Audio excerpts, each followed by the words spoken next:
जय माता जी दोस्तों, मैं हूँ अर्चना तिवारी।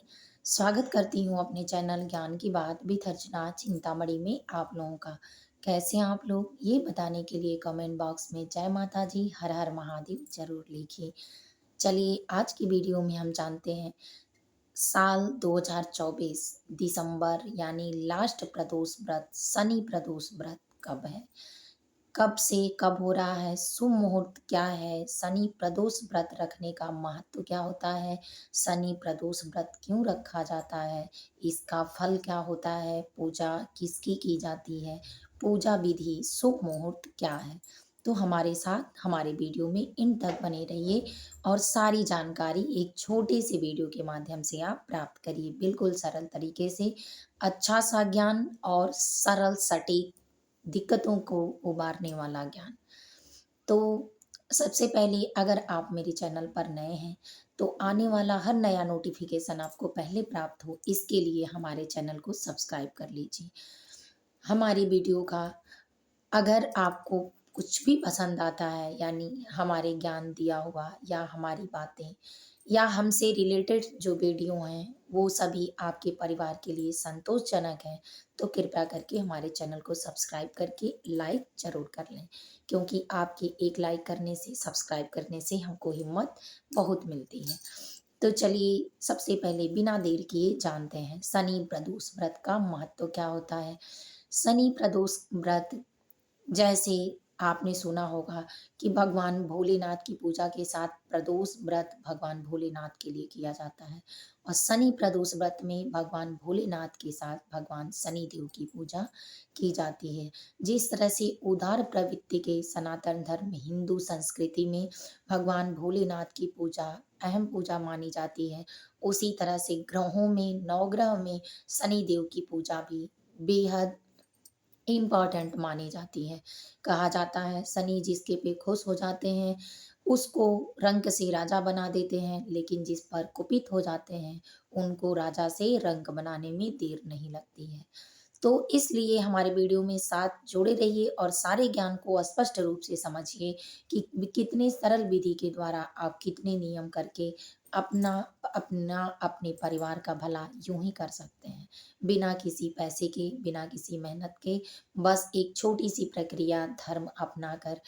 तो कहा जाता है भगवान भोलेनाथ की पूजा में शनि प्रदोष व्रत करने से महत्व ये होता है कि आपका खोया हुआ अगर कोई समाज है, जैसे कोई भी पद प्रतिष्ठा है, कोई स्थान है, कोई राज्य है, धन है, संपत्ति है, इत्यादि चीज़ें अगर आपसे खो गई हैं, खो गई मतलब खो गई इस तरह नहीं कि आपसे भूल गई हैं, इस तरह से आपसे छिन गई हैं, रोक दी गई हैं, टोक दी गई हैं, या कहीं ऐसा है कि जिसको आप पाने में मजबूर हैं, तो इस व्रत को करने से आपको वो प्राप्त हो जाता है। यानी खोई हुई संपत्ति, खोया हुआ धन, गया हुआ व्यापार, ये सारी चीज़ें भगवान शनि देव की और महादेव की कृपा से आपको प्राप्त हो जाती है। कहा जाता है भगवान शिवा बहुत ही भोले शंकर दयालु हैं, करुणामय हैं, उनकी पूजा आराधना करने वाले भक्त हमेशा अमीर होते हैं, सरल स्वभाव के होते हैं, नर्म स्वभाव के होते हैं, ज्ञान से व्यवहारिक होते हैं, सरल बुद्धि के होते हैं। उनके अंदर काम, क्रोध, लोभ की, मोह की भावना धीरे धीरे समाप्त हो जाती है। वो दया, करुणा, प्रेम, वैराग्य में समाहित होते हैं। तो इसीलिए शनि प्रदोष का व्रत जो लोग करते हैं उनके लिए खोई हुई संपत्ति, खोया हुआ धन, वैभव, यश प्राप्त होता है और इसके साथ मन चाहे संतान की प्राप्ति होती है। तो आप समझ चुके होंगे कि शनि प्रदोष व्रत का महत्व क्या है। अब जानते हैं सन 2024 में शनि प्रदोष व्रत जो है वो 28 तारीख दिन शनिवार को मनाया जाएगा। इसलिए कि आप कब से जान लीजिए कि कब से कब लग रहा है। तो शनि प्रदोष व्रत जो है, प्रदोष का समय हो रहा है रात्रि में, यानी रात्रि में 28 तारीख से 2:26 से, और ये समाप्त हो रहा है 29 तारीख दिन रविवार को सुबह में 3:32 पर। तो इसके बीच में उदया तिथि के अनुसार ये व्रत 28 तारीख को दिन शनिवार को मनाया जाएगा। कहा जाता है कि भगवान भोलेनाथ की पूजा के लिए वैसे शाम का समय ज़्यादा अच्छा होता है, जो संध्या काल का समय होता है। लेकिन अगर सुबह में भी आप करना चाहें तो बड़े अच्छे से विनम्र से, अगर आपके पास टाइम नहीं है, समय नहीं है, आप नौकरी पेशे वाले हैं तो करें। क्योंकि आपको उसी टाइम करना है, भगवान भोलेनाथ की ही कृपा आप पर है कि आप अगर व्यस्त हैं अपने कामों में तो आप इस तरह से सुबह के समय करें। एक चौकी लगाएँ अपने घर में पूजा स्थान पर, वहाँ लाल या पीला कपड़ा बिछाकर भगवान भोलेनाथ का, माता पार्वती या उनके सभी परिवारों का तस्वीर रख के हो तो करें, वरना थाली में शिवलिंग अगर बना पाते हैं तो बहुत अच्छा विधि है।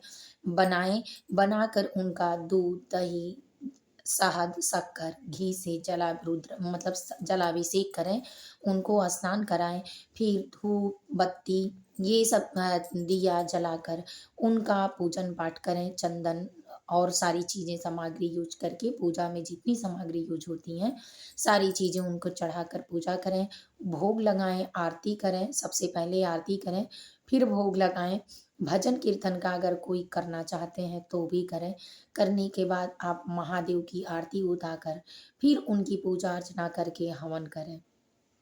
इस तरह से आप महादेव की पूजा करें और पूजा में विशेष रूप से सुबह का पूजा आप इसी तरह कर सकते हैं, बेलपत्र, भांग, धतूरा इत्यादि चीज़ें चढ़ाकर।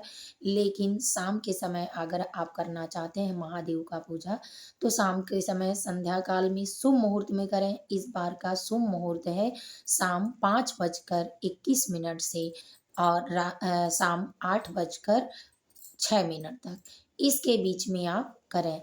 और इस बीच में आँकड़े का फूल या आँकड़े की पत्ती मिल जाए, इससे भगवान भोलेनाथ को गंगा जल के साथ, धूप-दीप के साथ पूजन करें, अभिषेक करें और अपनी मनोकामनाओं की पूर्ति के लिए उनसे प्रार्थना करें।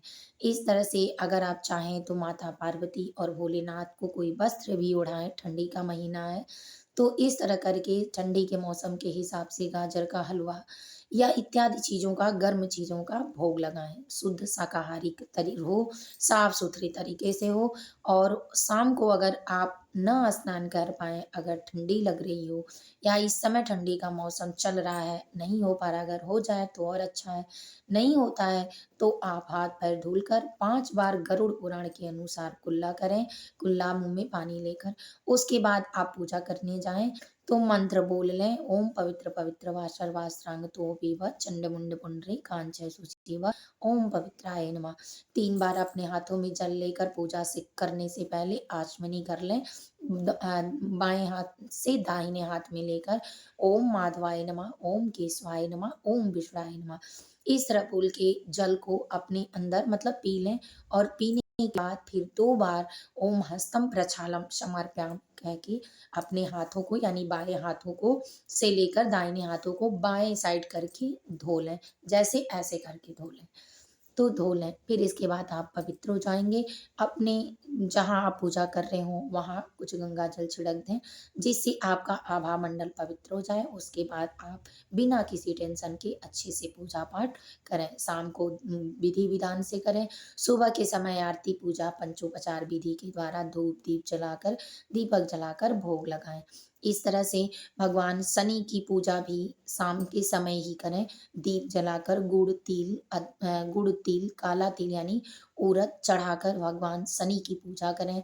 अगर आपके पास शनि देव की मूर्ति नहीं है, मंदिर जाते हैं तो अति अच्छा है, नहीं जाते हैं तो शमी पौधा है तो करें। अगर उससे भी नहीं है तो उनके नाम से भगवान भोलेनाथ के पास ही चढ़ाकर अर्पित कर लें।